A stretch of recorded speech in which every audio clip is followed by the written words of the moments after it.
In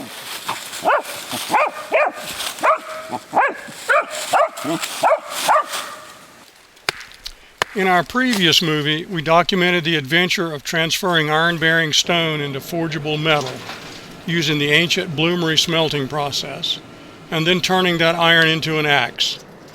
However, we passed over one step very quickly in that film. That step was converting soft iron into hardenable steel for the edge of the axe. In this film, we'll show 4 different ancient methods of converting soft iron. The methods are fairly simple and low-tech, but be warned that it's unlikely to work to your satisfaction on the first try. They aren't simple, foolproof recipes. They're skills that you'll need hard work and patience to acquire. In all 4 of these methods shown here, we've started with soft, low-carbon bloom iron that we smelted or old wrought iron. The same techniques will work with any low-carbon iron or with mild steel. In each of the following chapters, we'll make a simple knife from the resulting steel.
Steel is iron that has a small amount of carbon added to it.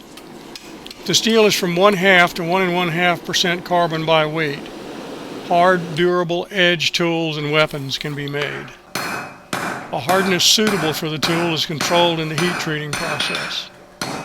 For the first steel making adventure, we'll use a simple, direct method of adding carbon to small, already forged iron tools. It was described in the early 12th century by a German Benedictine monk whose pen name was Theophilus Presbyter. Theophilus wrote, "These are made from soft iron, and you should harden them thus. Smear them with old pig fat, and wrap them around with leather strips made from a goat skin, and bind them with linen thread. After this, cover them individually with kneaded clay, leaving the tangs bare. When they're dried, put them into the fire, blow vigorously, with the bellows of course, and the goat skin will be burnt. Hastily extract them from the clay and quench them evenly in water." The translation from Theophilus actually describes a case hardening process, but if it's done carefully and performed at high heat, the carbon will penetrate the full thickness of the edge of the blade. The first step is to forge a small knife from bloom iron. The blade is rough ground to remove most of the hammer scale, leaving clean metal exposed to the carbon.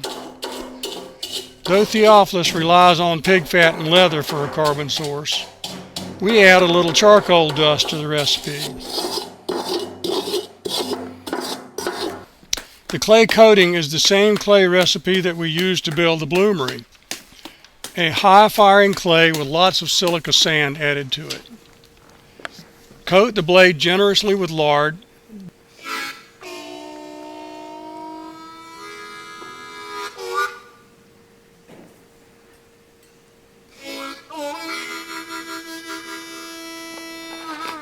Dust it with charcoal fines and wrap it in a piece of leather.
Embed the knife in the center of a lump of clay, leaving the tang exposed.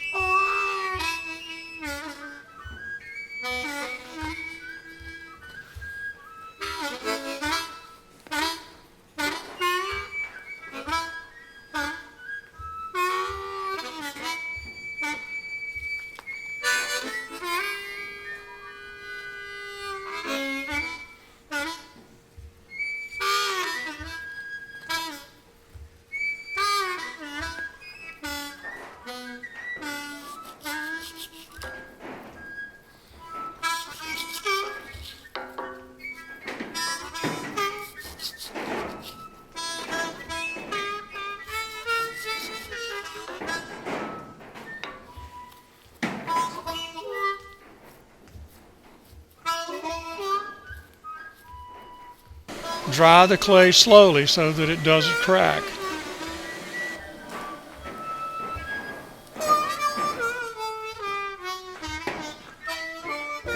Once the clay is dry, put it in the forge and bring the heat up slowly.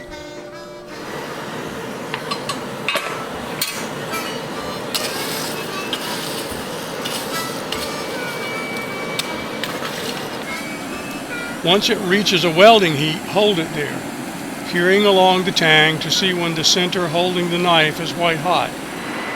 Immediately pull the whole ball out and quench.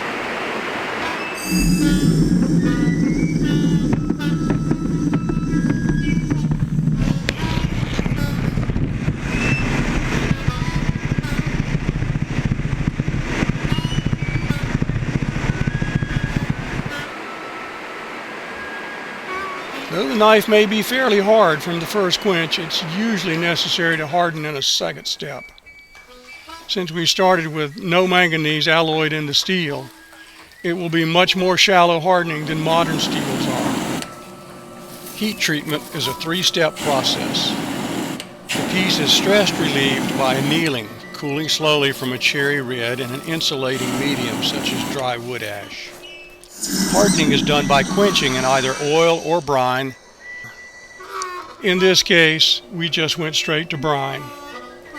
You can tell by the way the scale is popped off that the knife hardened nicely, and you can hear that it's hard enough for the file to skate. The tempering is done by watching the oxidation colors on the bright surface of the rough ground piece as you hold it over a heated bar of iron. With homemade steels, you have to use your own judgment. There is no recipe. The steel will never be the same twice.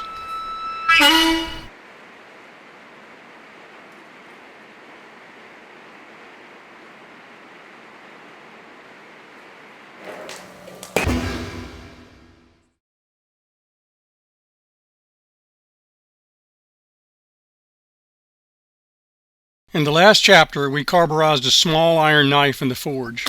For this knife, we'll build a small clay furnace capable of melting iron. That way we can carburize a larger piece. This little furnace was designed by our friend Skip Williams after he and Lee realized the possibilities of melting iron in a bloomery to make steel.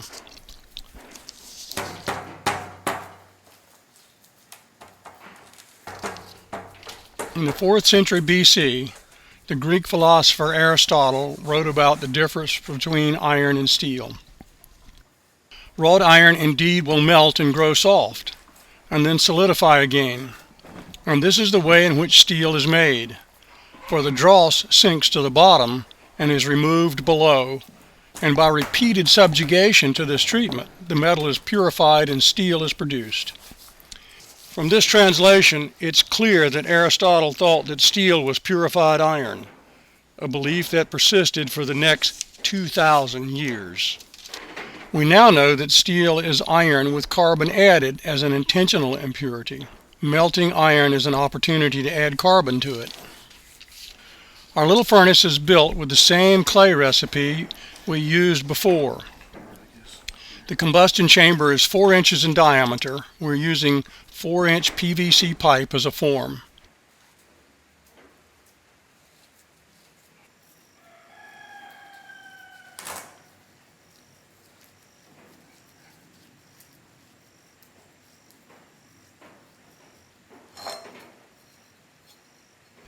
Next to the combustion chamber is an air chamber that functions as an adapter from the blower to the combustion chamber blowhole.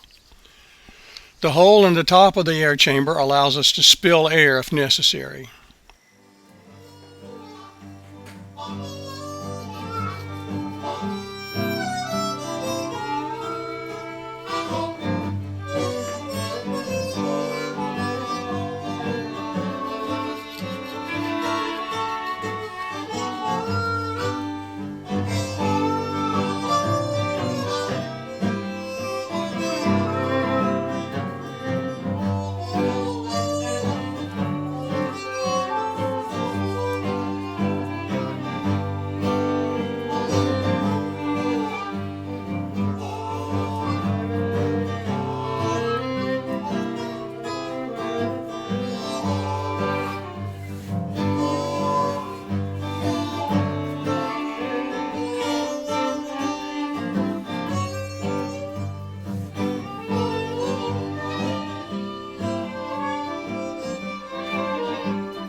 Next, the blowhole for the blast is made by pushing a rod through the clay. Steve is using a 1/4 inch rod. He wiggles it around to create a hole that's about 3/8 inches in diameter. The hole in the back wall of the air chamber becomes an inspection port. It allows us to check the blowhole for obstructions. It also allows temperature monitoring as well. The blowhole is at about a 45-degree angle, and it has to be 3 inches above the furnace floor or a little bit higher. The furnace can air dry for several days, but we're impatient, so it's fired to dry it. A little sand will keep the plate from warping too much. A slow fire keeps the clay from cracking too much.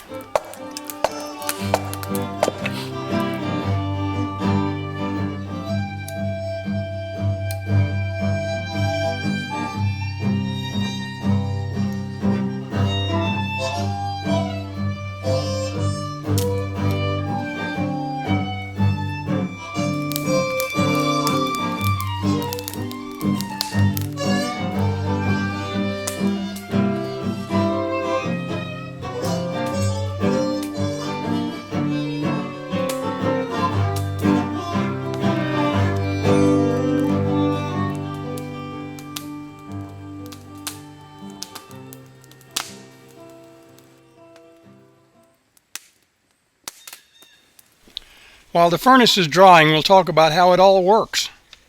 Here's a cross section of the furnace with the combustion chamber on the left and the air chamber on the right.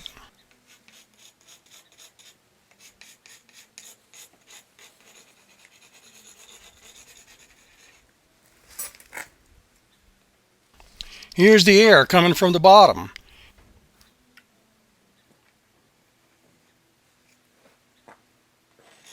And here's the blowhole.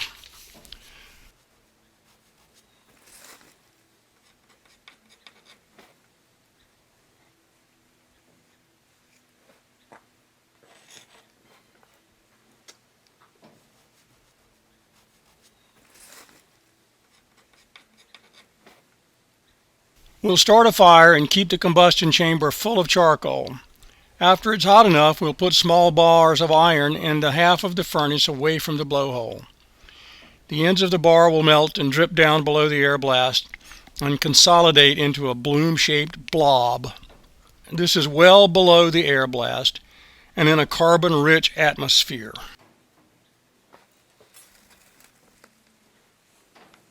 The new bloom begins to absorb carbon. As the carbon content increases, its melting temperature goes down. The little bloom starts to melt and settle into a much smoother, solid puck in the bottom of the furnace. Let's take a closer look at how the carbon is absorbed as the puck forms.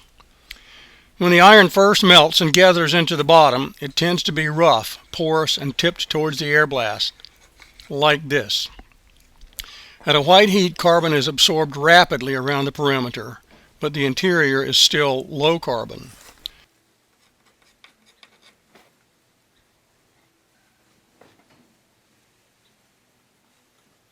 Once the carbon content is high enough, the steel becomes molten. It flows very quickly into the center of the bloom, and once any of the steel is molten, carbon diffusion is very, very fast. As the bloom becomes steelier and more liquid, it flattens out and settles downward. Sometimes molten steel actually drips off the bottom. Generally, the core of the bloom will be a little bit lower in carbon.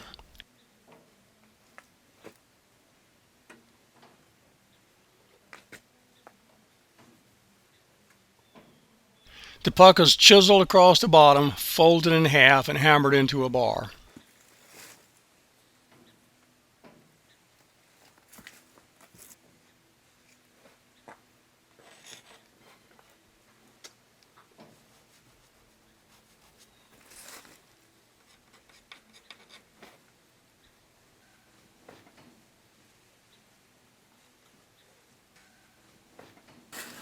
All right, it's time to make steel now.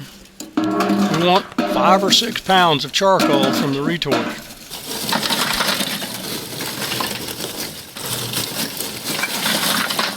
It's chopped into 1/2 inch to 3/4 inch cubes.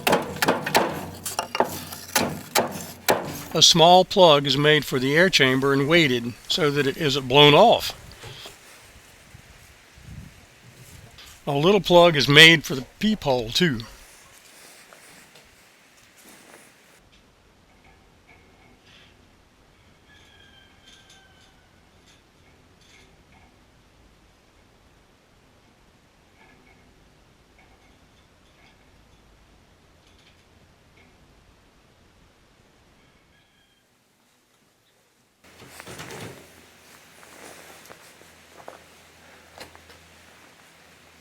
Charcoal fines are packed into the furnace bottom to bring it to the 3-inch height below the hole. Some bloom iron that's been forged to about 1/4 by 3/8 inch cross section is cut to convenient lengths, weighing about 700 grams.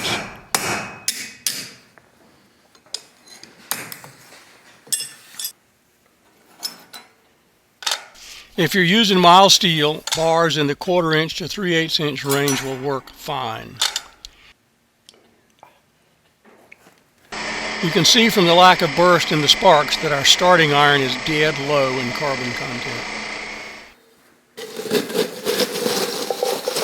We'll use a coffee can as a measure of how quickly charcoal is consumed, which correlates to air supply. This will be variable according to your furnace and your experience.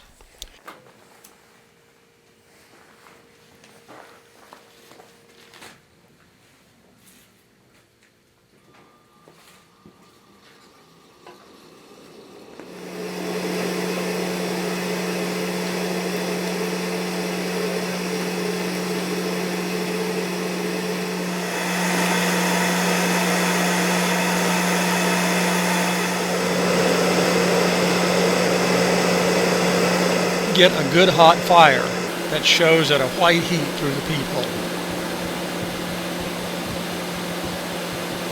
Clearly, you ought to wear a dust mask to avoid breathing in too much charcoal dust.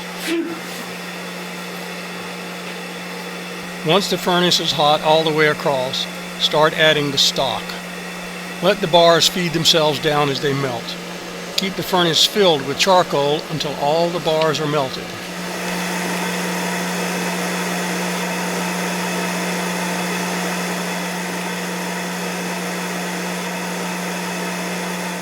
After all the feedstock is added, the biggest determinant of carbon content is how long the heat is continued. Steve is probing to feel if the bloom has flattened out. When it seems ready, cut the blast and scoop the charcoal out. You'll see the little bloom lying in the bottom. You may need a hook tool to remove it.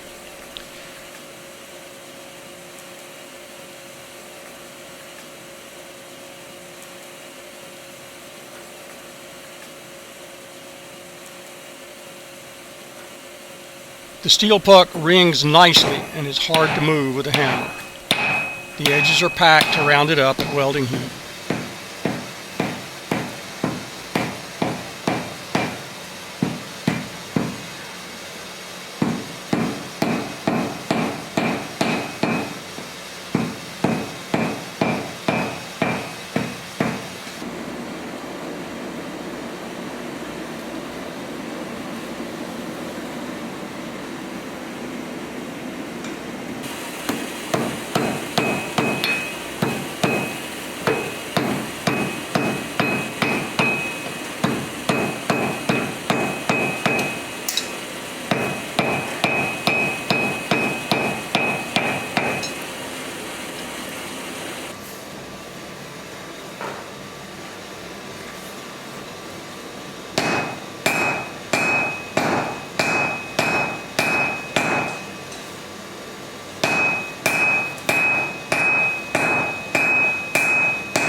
The bottom is scored and is folded. In this case, we folded and welded it 4 times.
"700 grams of bloom iron reduced to 282 grams of good steel.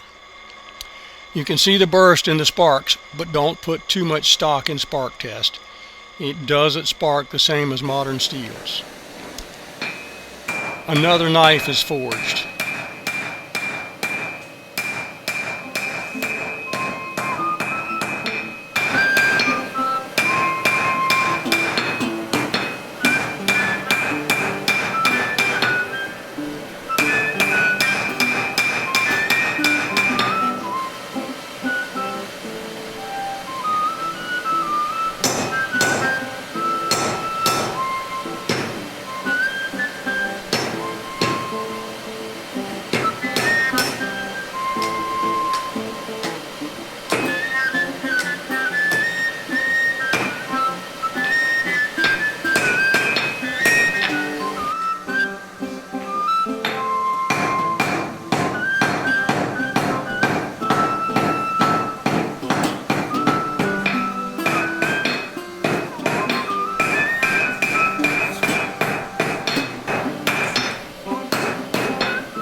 This one hardened great in canola oil.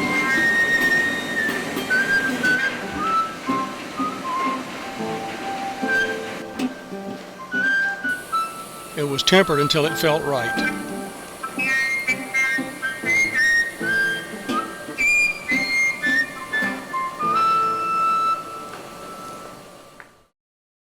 This one became Lee's favorite hunting knife.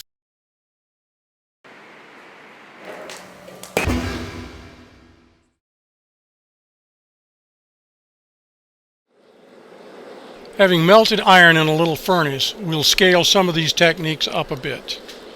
In 1790, Ole Evenstad, a Norwegian, published a treatise describing smelting of bog ores in Norway, including a short section on converting iron to steel in an open hearth.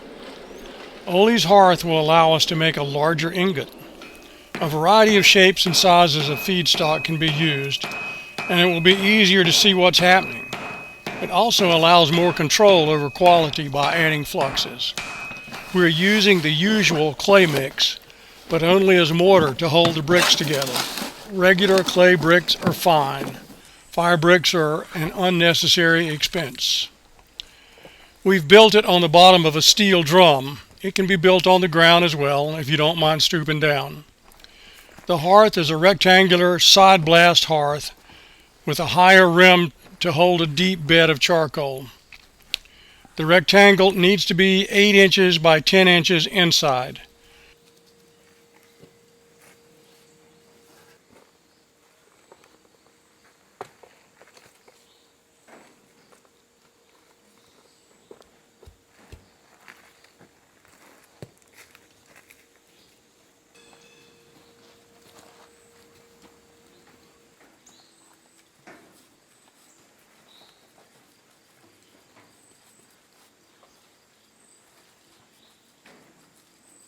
Two courses have been laid before adding the tweer. Evenstad specifies that the tweer should have a flat angle into the fire, but we prefer a slight downward angle.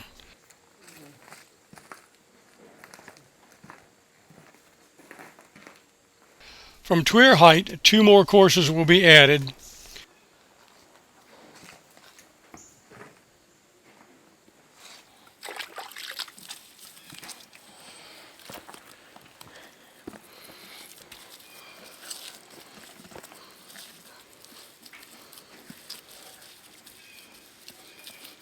The inside is coated with clay to protect the bricks, and the outside for appearance sake.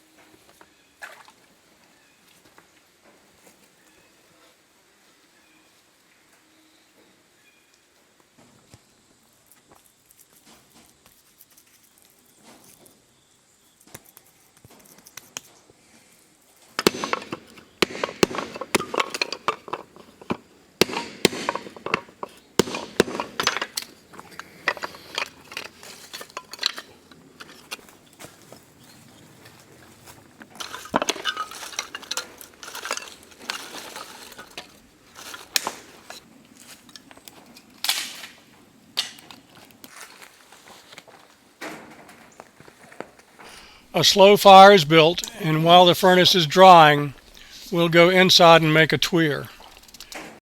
Start with a 3/8 inch by 4 inch by 12 inch copper bar. Forge it to a trapezoid by thinning and spreading one end. Clay, thick wrought iron, or thick cast iron works for tweers, but copper proves more durable for smelting and for steel making. The copper has to be forged between an orange red to a black heat. If you let it get to a bright orange, it'll break apart. Copper has a lower melting point than iron or cast iron, but it's such a good conductor that the end of the tweer sticking into the fire stays well below the melting point, as long as you have an air blast.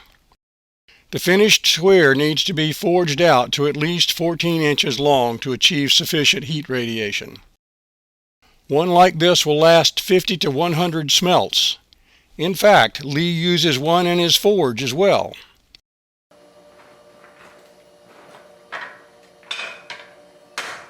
As you roll the tweer into a cone, roll the edges first and then the inside. It's harder to shape the edges after it's rolled up.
Once it's cleanly forged and rolled into a truncated cone, it should have a 7/8 inch interior diameter on the business end and a 2.5 inch interior diameter on the intake. This both concentrates the air blast and provides plenty of radiating surface that is cooled by the air blast.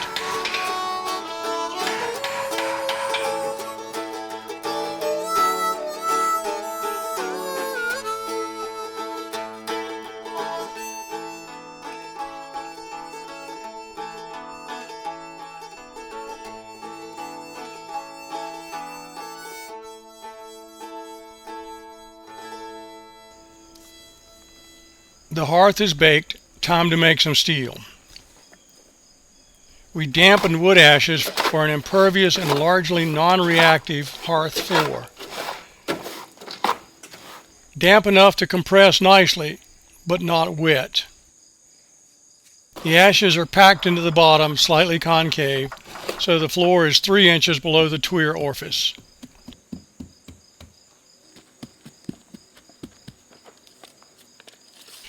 You could also top off the floor with some charcoal fines for an additional carbon source in the furnace.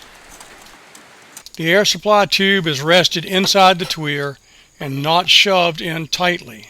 That allows a view into the hot spot at the nose of the tweer so that you can check for clogging.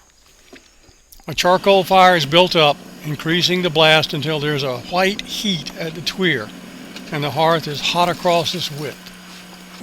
A couple of loose bricks in front to keep the charcoal high against the other three sides. The unforged bloom is set on the hearth to preheat.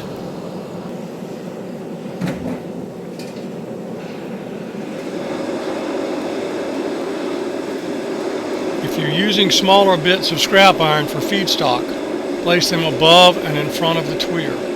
They will feed themselves into the hot spot. As the bloom melts, flux is added to protect it from oxygen, which will remove carbon. 2 fluxes are used. fine silica sand, and iron-rich slag from the bloomery, which is best. Other possibilities are crushed iron ore and fire scale from around the anvil.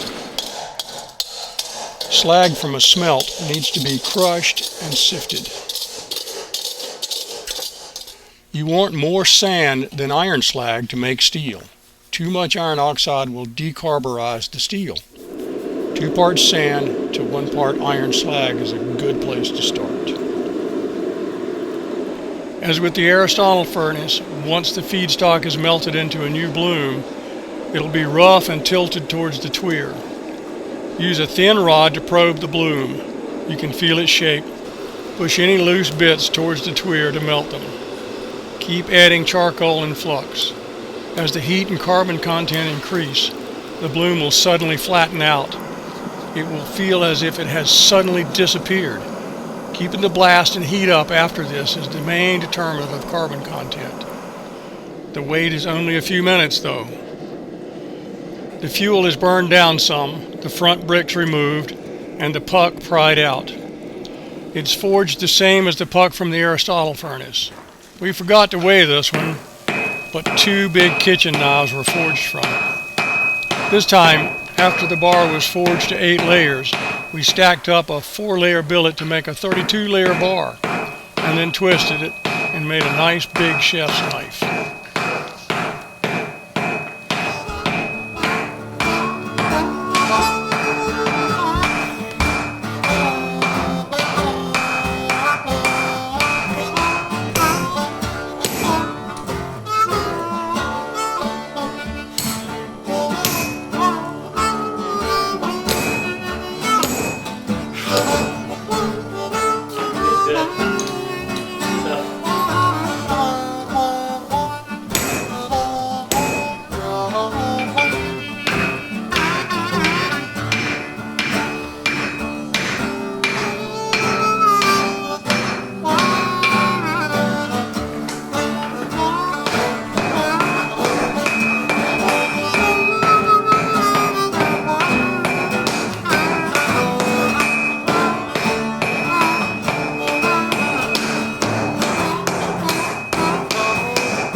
In 1782, in the very early days of scientific metallurgy, Sven Reinmann observed during a series of experiments. A soft iron bar, an inch square, which after heating and quenching in water did not obtain any hardness, was wrought at one end to a point. In charcoal before a blast of air, this was allowed to take a good welding heat, strongly sputtering with fine white sparks without casting any sand on it. At this heat, the point was quickly quenched in cold water, whereafter it was found to be completely clean and white. As far as the welding heat had reached, it was so hard that no file could bite it. It was especially hard at the point where it had begun to melt into a little drop. The phenomenon described in the Reinmann translation has likely been observed by most smiths, at least those who have welded in charcoal, and by anyone who's cut iron with an oxyacetylene torch. Melted iron can pick up carbon real quick. This last steelmaking technique uses that observation to carburize iron quickly and directly in the forge hearth. It uses some of what we've learned from previous techniques about carburizing zones in the fire. Basically, we'll do an extreme version of a faggot weld, using lots of surface area to pick up carbon and distribute it throughout the bar. This time we're using a chunk of soft 19th century wrought iron instead of bloom iron. We need a long, thin bar about 3/16 inch by 1/2 inch wide, which will allow for decent carbon penetration, but it has to be arranged to produce a knife-sized billet. 6 sections about 3 inches long are marked off and folded like an accordion. Then that's opened up slightly. Now we have a lot of thin iron with lots of exposed surface area condensed in a small space that will fit in the carburizing zone of the hearth.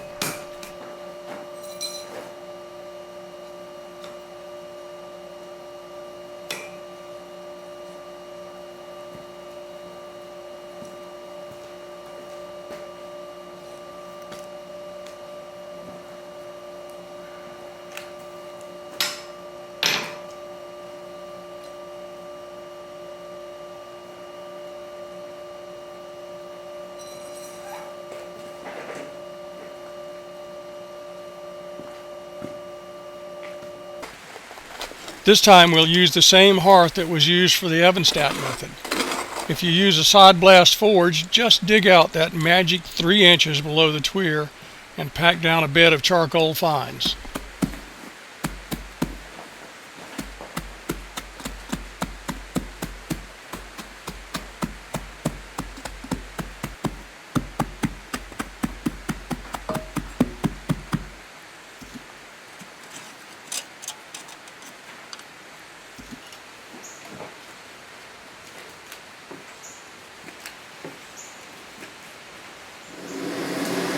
Nestle the accordion bar down into the hot carburizing zone below the tweer, below and in front of it, rather than the hot spot right in front of the tweer where you'd normally forge.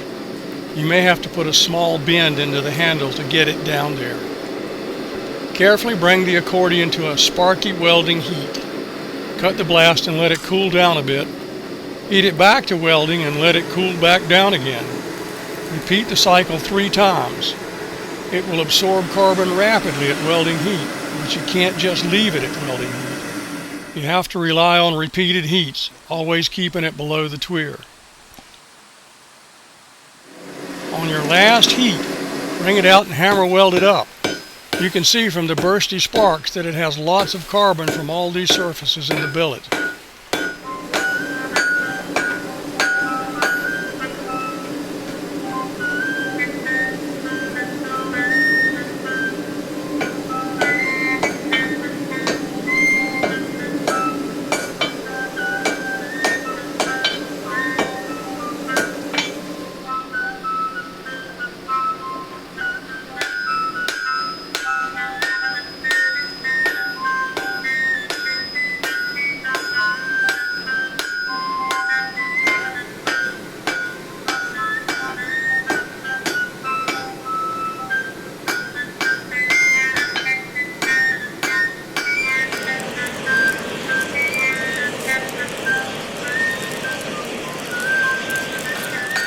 Now forge a knife. If you continue to forge as much as possible in the zone below the tweer, you may pick up a bit more carbon, or at least not lose as much of it during the forging.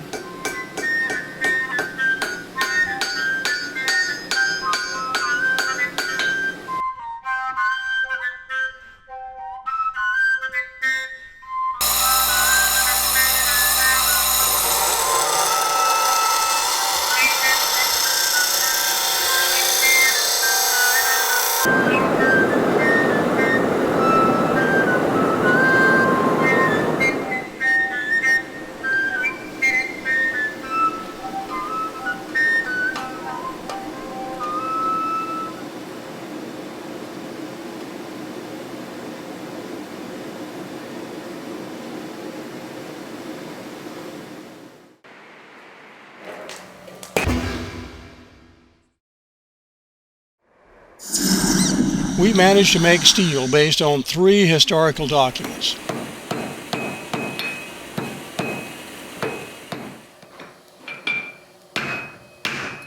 The last method is based on a 236-year-old observation about iron at welding heats in a charcoal fire.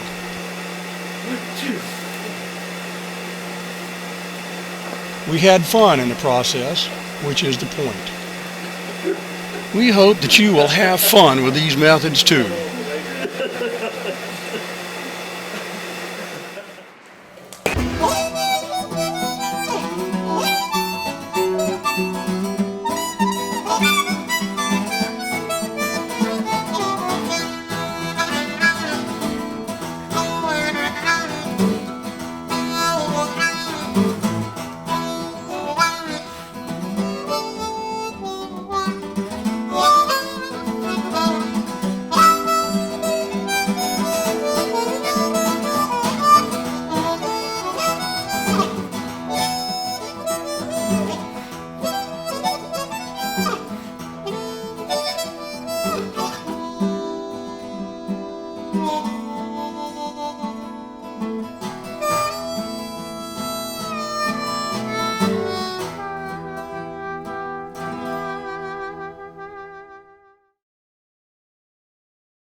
Really, about the highest and best use of steel is to make a knife.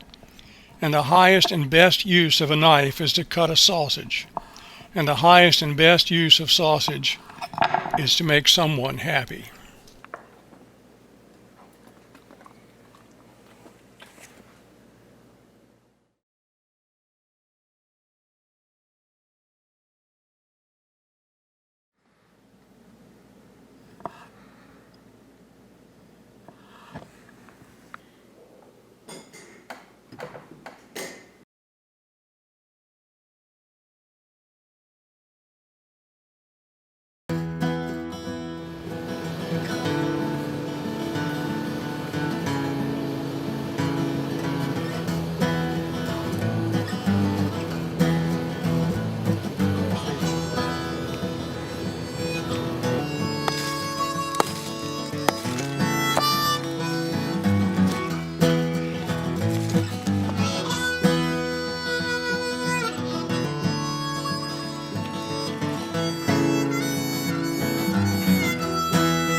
Boy, that's pretty.